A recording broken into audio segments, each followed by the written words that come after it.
in the moon. When Captain Pike's men put the chest with Blackbeard's ghost on it down on the pirate ship's deck, Blackbeard stood up and saw that it was not his treasure. He opened the top, picked up the gold coins in both his hands, and threw them to the ground. The pirates could not see Blackbeard. They only saw the chest open itself and the gold coins flying in the air and falling to the ground by themselves. The gold, Captain. It was flying in the air. Who opened that chest? The treasure. Where is the treasure? Blackbeard ran to the ship's side to see if the Queen Anne was still nearby. It was gone. He let out a loud scream, but no one heard him. His voice disappeared into the grey clouds that were beginning to cover the sky. It began to rain heavily that night. Santiago and Captain Pike were sitting in the warm yellow light of the captain's cabin below deck. How long will it take to fix this ship? 1 or 2 days, I don't know. We'll lose that English ship, and I want that treasure. But Captain, we've got the gold. Why do you want more? You don't understand. That treasure is more valuable than 10 chests of gold. It has some magic in it. There is a story behind it, and I think the man who has it is going to feel he has everything. Blackbeard was alone at the front of the ship, looking out at the dark sea. Everything around him was wet. The men had gone below deck for the night. Slowly the rain stopped and the clouds moved away. A full, shining silver moon appeared, lighting the sea in front of him.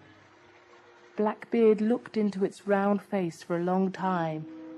It looked like a round ball, turning and turning. Then he thought it was more like a circle cut from a piece of paper. Suddenly, a face appeared in it. It was the face of Queen Hanzani. She closed and opened her big brown eyes slowly. She was smiling at Blackbeard. She looked to her left and Blackbeard did the same.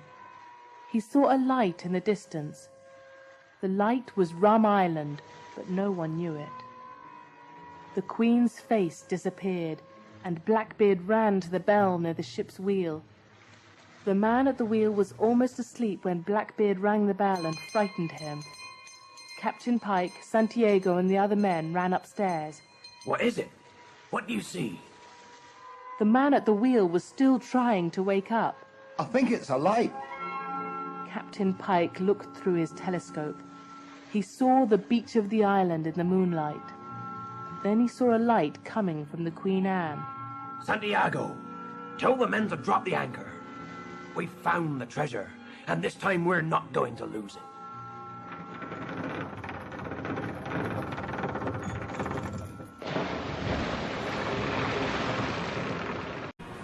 The circle of fire. The clouds came again to cover the light of the moon. The sea was dark. None of the British sailors heard the pirates rowing their boats towards the Queen Anne. Captain Pike and his men climbed the ship's side and surprised the sailors on deck.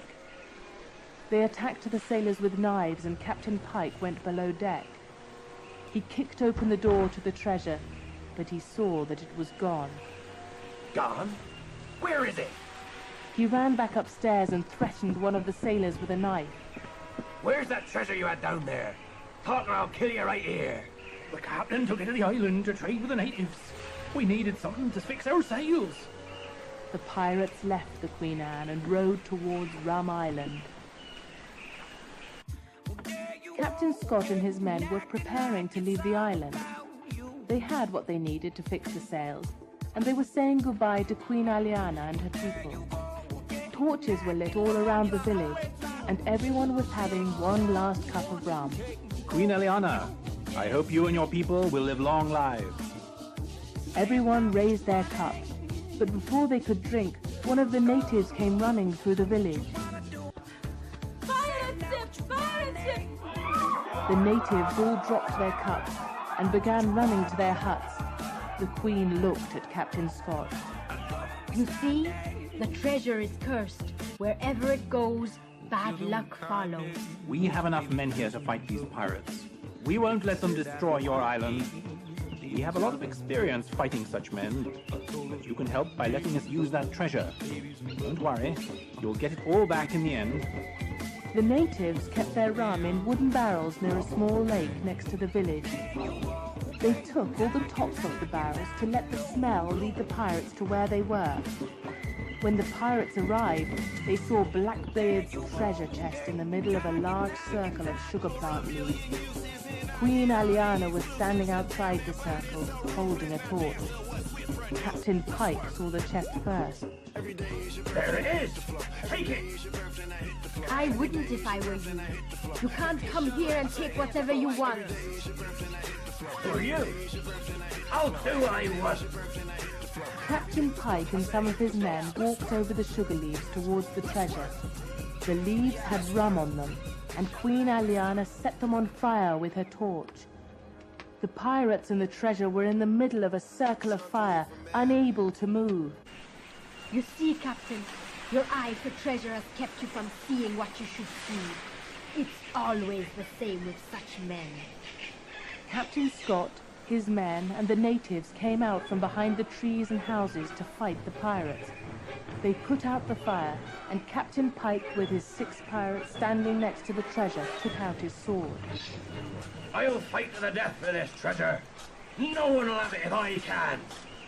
He and Captain Scott fought while the others watched. You won't kill me, Captain.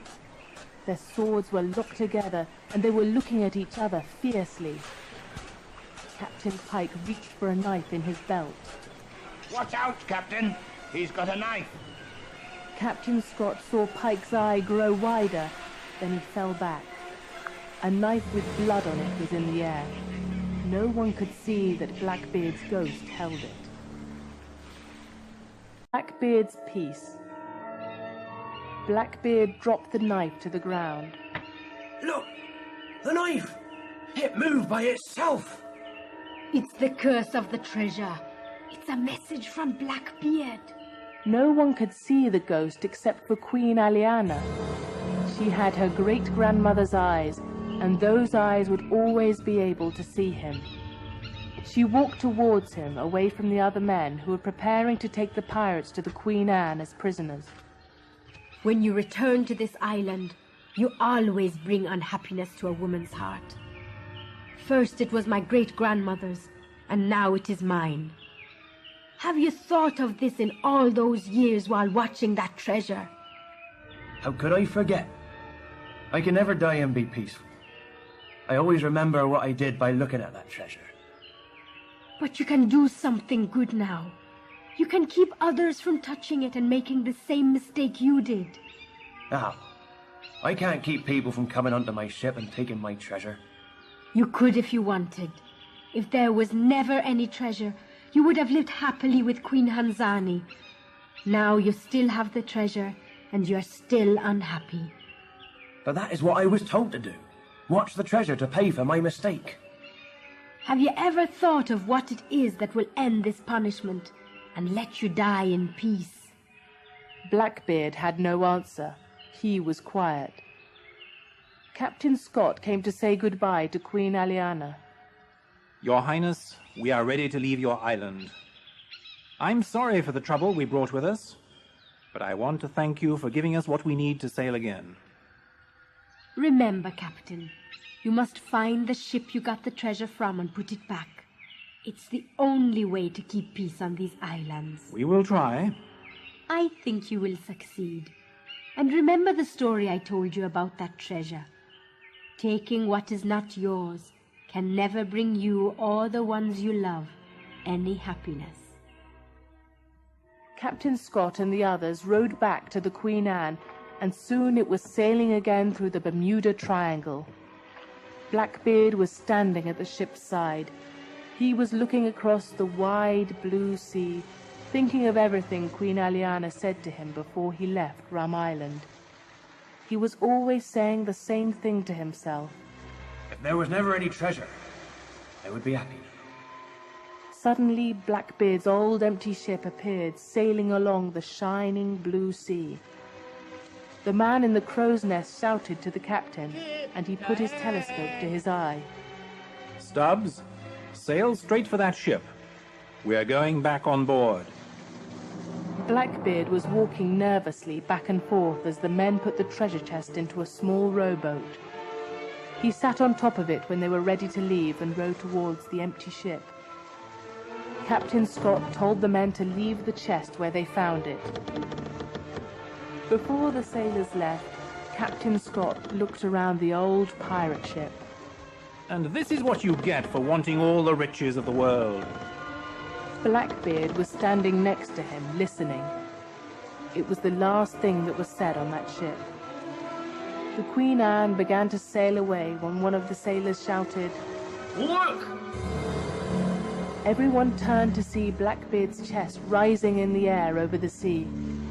They thought it was moving by itself, but it was Blackbeard moving it. He threw the chest into the sea, ending the curse he had to live with. The sailors of the Queen Anne saw the shining gold on top of the water for one last moment. Then it sank into the sea below. When the chest had disappeared into the water, Blackbeard's ship began to break apart and sank into the sea. The sailors' eyes all grew wide as they saw the ghost of a pirate in a long blue coat, with a black beard and a red scarf around his head, fly up into the clouds of the sky. Captain, what in the world was that? It was the ghost of Blackbeard. It seems that he has finally found his peace.